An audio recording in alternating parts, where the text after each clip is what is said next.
shoved her foster son at me and said, "He's too sick. We want to return him." I'm a pediatric social worker at Children's Hospital, and I'd never seen someone try to return a dying child like he was a broken toy until the Johnsons walked into my office. Mrs. Johnson pushed 9-year-old Michael forward in his wheelchair like she was returning something to customer service, while Mr. Johnson stood by the door checking his phone. "We can't do this anymore," she said, dropping a garbage bag of his clothes on my desk. "The cancer's back, and it's terminal. We didn't sign up for this." Michael sat there in his dinosaur pajamas, bald from chemo, holding a stuffed T-Rex and staring at his lap while his foster parents talked about him like he wasn't there.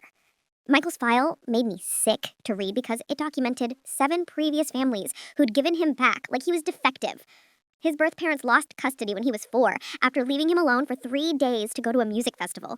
The first foster family, the Garcias, kept him for 8 months before returning him because he wet the bed and had nightmares that woke their biological children. The second family lasted 3 months before deciding he was too emotionally needy because he asked for hugs and cried when they left for work.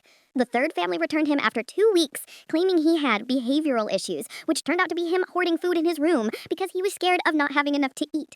The fourth family kept him for a year, and he thought he'd finally found home, until they got pregnant and decided they wanted to focus on their real baby. The fifth family returned him when he got strep throat because they didn't want their kids catching anything. The sixth family sent him back for crying too much after their dog died, saying he was too sensitive. Then Michael got diagnosed with leukemia at age 8, while with family number 7, who literally left him at the emergency room and never came back. The Johnsons had taken him 6 months ago when he was in remission, and they seemed different from all the others. They were experienced foster parents with 3 biological teenagers and lived in a 5-bedroom house with a pool. They took Michael to their lake house, taught him to fish, enrolled him in 3rd grade where he made his first real friend. He called them mom and dad within a week and drew pictures of their family that he taped to his hospital bed.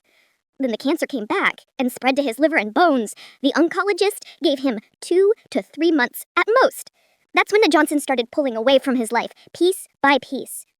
First, Mrs. Johnson stopped coming to chemo appointments, then Mr. Johnson stopped visiting on weekends. Then their biological kids never came at all anymore because it was too depressing. Michael noticed everything but made excuses for them constantly. "Mom's really busy with Ashley's college applications," he'd tell me. "Dad has to finish that apartment building before winter." When I stopped answering his calls, he said their phones were probably broken. The morning they returned him, Michael had been telling everyone they were coming to take him home for the weekend, but instead they came to give him back permanently. Mrs. Johnson filled out the paperwork while Michael sat there asking,